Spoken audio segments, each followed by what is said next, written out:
Salam saudaraku yang dikasihi Tuhan, seringkali kita sebagai suami, kita merasa marah, kita merasa kesal, kita merasa jengkel terhadap sikap istri yang menurut kita tidak tunduk dan taat terhadap suami. Lalu sebagai istri mungkin juga kita merasa bahwa kita kesal, kita jengkel, kita putus asa dengan sikap suami yang seringkali mengecewakan perasaan istri. Lalu sebagai anak mungkin juga kita kecewa terhadap orang tua kita karena sikap orang tua yang arogan, mungkin sikap orang tua yang seringkali berkata kasar terhadap anak sehingga kita kecewa, bahkan kita tidak lagi mau menghargai orang tua. Lalu sebagai bapak mungkin saja kita juga kecewa terhadap anak. Sikap anak tidak lagi membuat kita senang, tetapi sikap anak menjengkelkan karena tidak lagi mau dengar-dengaran apa kata bapaknya, tidak lagi dengar-dengaran apa kata orang tuanya.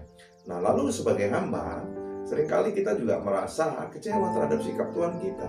Artinya seringkali sebagai bawahan, kita kecewa terhadap sikap pimpinan atau atasan kita. Nah, saudara yang dikasihi Tuhan, mengapa sih hal ini bisa terjadi dalam hidup kita?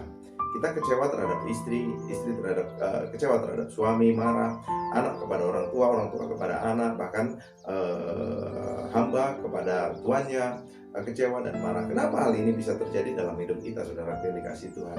Nah, hal ini terjadi karena kecenderungan kita itu melakukan segala sesuatu untuk manusia.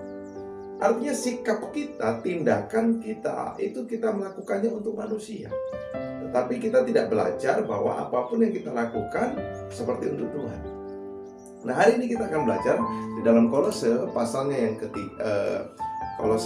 yang ketiga, ayatnya yang ke-23 dikatakan demikian. Apapun juga yang kamu perbuat, perbuatlah dengan segenap hatimu seperti untuk Tuhan dan bukan untuk manusia. Nah, inilah kenapa seringkali kita menjadi kecewa, menjadi marah, menjadi putus asa karena tindakan kita yang tidak diresponi sebaliknya. Artinya karena kita melakukannya untuk manusia. Betul itu suami, betul itu istri, betul itu anak, tetapi kita melakukannya untuk manusia. Kita lupa bahwa Tuhan berpesan bahwa lakukanlah segala sesuatu seperti untuk Tuhan, dengan segenap hati kita seperti untuk Tuhan. Tanda bahwa kita mengasihi Tuhan itu kita mengasihi sesama kita.